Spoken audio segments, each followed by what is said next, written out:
भगवान की वंशी के अवतार।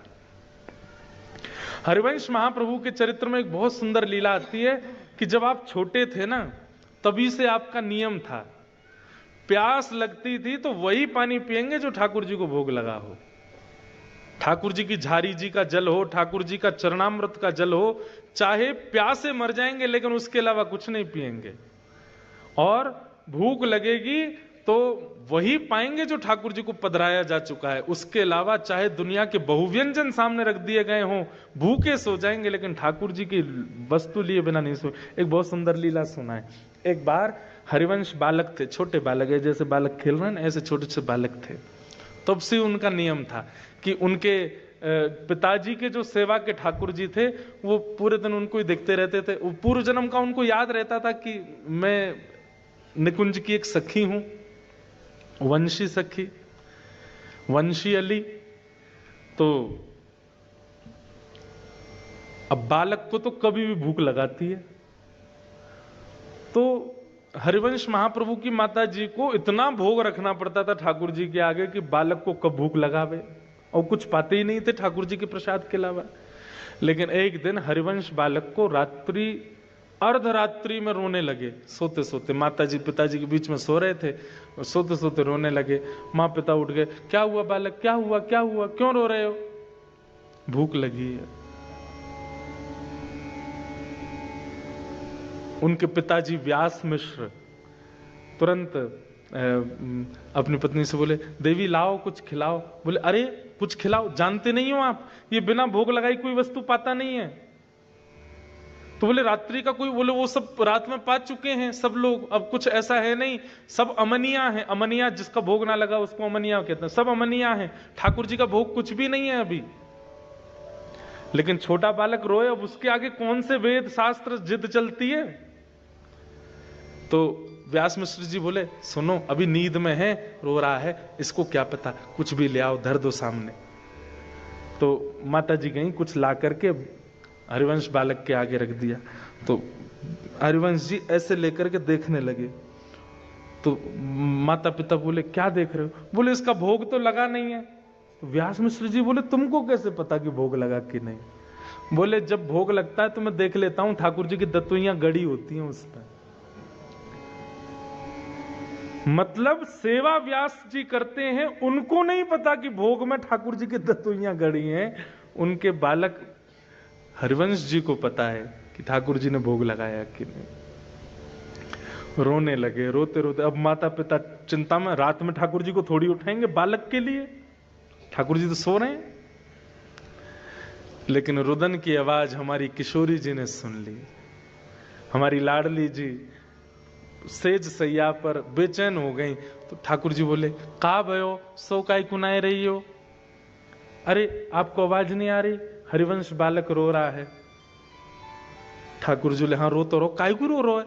बोले यार इनको भूख लगी है, प्यास लगी है, और हमारे बिना भोग लिए कुछ पाते नहीं है। अब रात्रि में कुछ ऐसी सामग्री रखी नहीं, और आधी रात का समय, छोटा बालक, इसको कैसे मनाए? ठाकुर जी बोले, श्री जी रुको मैं कछु करूं। तो सेवा के ठाकुर जी प्रिया प्रियतम सचल हो गए, अंदर ही, मंदिर के अंदर ही छोटे छोटे स्वरूप सचल हो गए। और ठाकुर जी बिस्तर से उतर के गए, कहीं से जल लेकर के आए, आसपास जल रहता है ठाकुर जी का जारी जी में, जल लेकर के आए और श्री जी से बोले, किशोरी जी अपने पांव लटकाओ नीचे। तो जैसे सिंहासन से किशोरी जी ऐसे बैठ के पांव लटका रही हैं, इतने छोटे छोटे ठाकुर जी। और ठाकुर जी झारी जी के जल से किशोरी जी के चरण धो रहे हैं। हरिवंश बालक को पीने के लिए जल अमनिया कर रहे, जल को भोग बना रहे हैं ठाकुर जी कि वो वहां की प्यास बुझे। और फिर किशोरी जी से तो कहेंगे नहीं मेरे चरण धो, स्वयं बैठ के अपने चरण भी धो रहे हैं। दोनों के चरणों का जो चरणोदल था वो इकट्ठा कर लिया। और फिर बंटा भोग, रात्रि में ठाकुर जी के पास में कुछ भोग रखा जाता है, उसको लेकर के आए। और किशोरी जी तो बोले, लो पाओ, पूरा मत पइयो ने छोड़ दियो बालक को। किशोरी जी ने मुख लगा रही हैं, ठाकुर जी ने मुख लगा रहे हैं, मुख लगा करके सन्मुख पधरा दियो। और सन्मुख पधरा करके और कछु सामग्री भीतर से गेर दी, और तुरंत गेर के झटपट दोनों गए और रजाई ओढ़ के जैसे स्वरूप थे वैसे है कि सो गए। व्यास मिश्र जी को आवाज आई, बोले अरे ठाकुर जी के कक्ष से आवाज आ रही है। गए, जैसे धीमे से गए तो सामग्री जो गिर गई थी नीचे, कुछ खिलौने होंगे ठाकुर जी के, वो उठा के ऐसे पर्दा हटा के ऊपर धरन लगे। तो वहीं क्या देखा, बिना ठाकुर जी के उठाए ठाकुर जी के चरणों का चंदन मिश्रित जल एक पात्र में रखा है, और ठाकुर जी के मुंह से टूटे भये लड्डू, जो रात में साबुत लड्डू रखे थे, वो लड्डू फूटे भये एक पात्र में रखे हैं। देख करके व्यास मिश्र जी समझ गए। क्या समझ गए? बोले ठाकुर जी को चिंता हो गई, बालक रो रहा है, तो अपने आप ही उठ के अपने पैरन को आचमन और भोग लगा के धर दियो है। लेकिन व्यास मिश्र जी बोले पूर्णता तो तब पता चले जब हरिवंश बालक देख ले भोग, उसको ही पता चलता है कि भोग लगा कि नहीं। लेकर के गए, लो बालक पाओ। तो हरिवंश जी ने जैसे ही देखा, हाँ ठाकुर जी का भोग लगा है, तुरंत पा गए। ठाकुर जी का चरणोदल ले लिया। ऐसी स्थिति, इसको कहते हैं विरक्त इंद्रिय। जैसे आपकी जीव कैसी है इस वक्त, उसको छोले भटूरे का स्वाद पता है, और वो उसी के स्वाद को याद करके आपको बेचैन करती है। छोले भटूरे चाहिए, छोले भटूरे चाहिए।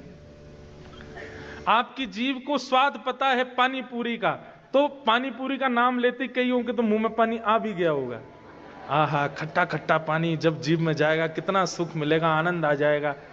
लेकिन सख्य भाव जिसके अंदर होगा, ठाकुर जी के प्रति सख्य भाव जो रखता होगा, उसको बाह्य व्यंजनों का रस नहीं पता होगा। उसको पता होगा कि हमारे वृंदावन के श्री राधारमण लाल जी की कुलिया की प्रसादी, उसका नाम लेते ही मुंह में पानी आ जाए।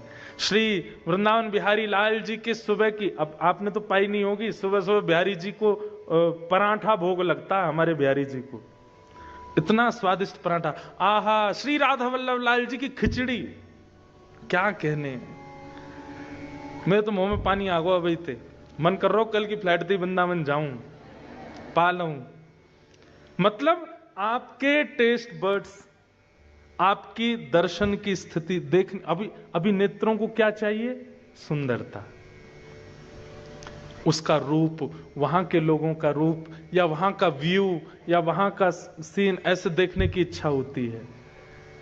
लेकिन नेत्र इतने सुंदर कंट्री में रहने के बाद भी व्याकुल किसके लिए है? वृंदावन की कुंज गली देखनी है, उनको देखने के लिए। ये विरक्त इंद्रिय का लक्षण है।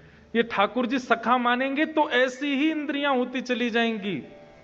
आप भगवत संबंधी वस्तु के अलावा किसी में आपको सुख मिलेगा ही नहीं। ब्याह में जाओगे, लड़का लड़की एक दूसरे को माला पहनाते, सब लोग आहा क्या राम सीता की सी जोड़ी, आपके मन में आएगा खाक राम सीता की सी जोड़ी। अभी आपने हमारे वृंदावन प्रिया प्रियतम, बसो मोरे नैननु में यह जोड़ी, बसो मोरे नैननु में यह जोड़ी। नव दुल्हे ब्रजराज सांवरो, नव दुल्हे ब्रजराज सांवरो, दुल्हन राधा गोरी,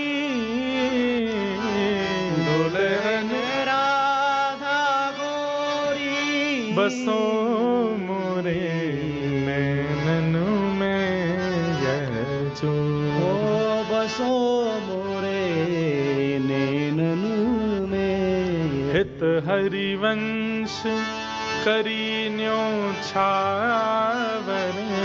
हित हरिवंश करी न्योछावर, चिरजियो यह जोरी, चिरजियो यह जोड़ी, बसो